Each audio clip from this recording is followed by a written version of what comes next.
Hello guys, ఈ వీడియోలో Telugu exam paper 2025లో ఎలా వస్తుంది, ప్యాటర్న్ ఎలా ఉంటుందో చూసుకుందాం. ఫస్ట్ బిట్ అవగాహన ప్రతిస్పందన ఉంటుంది. అందులో ఫస్ట్ ఆ బిట్లో పరిచిత గద్యం అంటే రామాయణం నుండి ఒక పేర ఇచ్చి అందులో క్వశ్చన్స్ అడుగుతాడు. అది ఈజియెస్ట్ బిట్. సెకండ్, ఒక పద్యం అడుగుతాడు, ఆ పద్యానికి భావం రాయమంటాడు. ఇంకో టైప్ ఏంటంటే దానికి ప్రతిపదార్థాలు రాయమంటాడు. ప్రతిపదార్థాలు ఈజీ. మీకు పద్యం వచ్చిందనుకో, మీరు ఒక సజెషన్ ఏంటంటే ఫస్ట్ లెసన్లో 3 పద్యాలు ఉన్నాయి, థర్డ్ లెసన్లో 3 పద్యాలు ఉన్నాయి, మరియు 11th లెసన్లో 3 పద్యాలు ఉన్నాయి.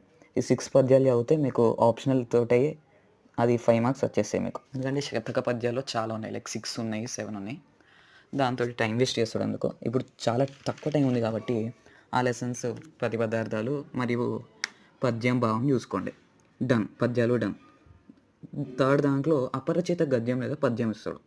మీకు టెక్స్ట్ బుక్లో లేని పద్యం లేదా గద్యం ఇచ్చి దానికి క్వశ్చన్స్ అడుగుతాడు. అది కూడా ఈజీయే.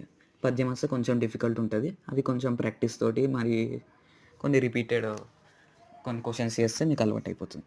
సెకండ్ బిట్లో స్మాల్ క్వశ్చన్ ఆన్సర్స్ ఉంటాయి. స్మాల్ క్వశ్చన్ ఆన్సర్స్లో ఒక కంపల్సరీ క్వశ్చన్ కవి పరిచయం. కవి పరిచయము మీకు 12 లెసన్స్లో 7th 8th లెసన్ మీరు కన్సిడర్ చేయకపోతే, ఎందుకంటే అందులో కవి పరిచయాలు లేవు. 10 కవి పరిచయాలు ఉన్నాయి టోటల్. ఈ 10 కవి పరిచయాల్లో పక్కా ఒకటి వస్తుంది, కాబట్టి పర్ఫెక్ట్గా నేర్చుకోండి. సెకండ్, మీకు 2 కథ టైప్ ఉన్నాయా, అందులో నుండి 2 క్వశ్చన్స్ వస్తాయి. డన్. ఒకటి లైక్ పోయిటరీ ఉన్నాయి కదా, అవి వస్తాయి. మీకు ఇక లాంగ్ ఆన్సర్స్ మీకు తెలిసిందే.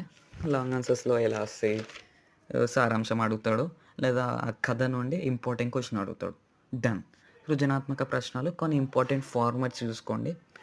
కరపత్రం వస్తే ఫార్మాట్ ఎట్లా రాయాలి, లేఖ అయితే మీరు ఎట్లా రాస్తారు, అవన్నీ చూసుకోండి.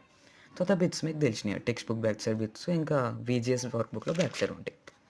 ఇది గైస్ పేపర్ డన్. బాయ్.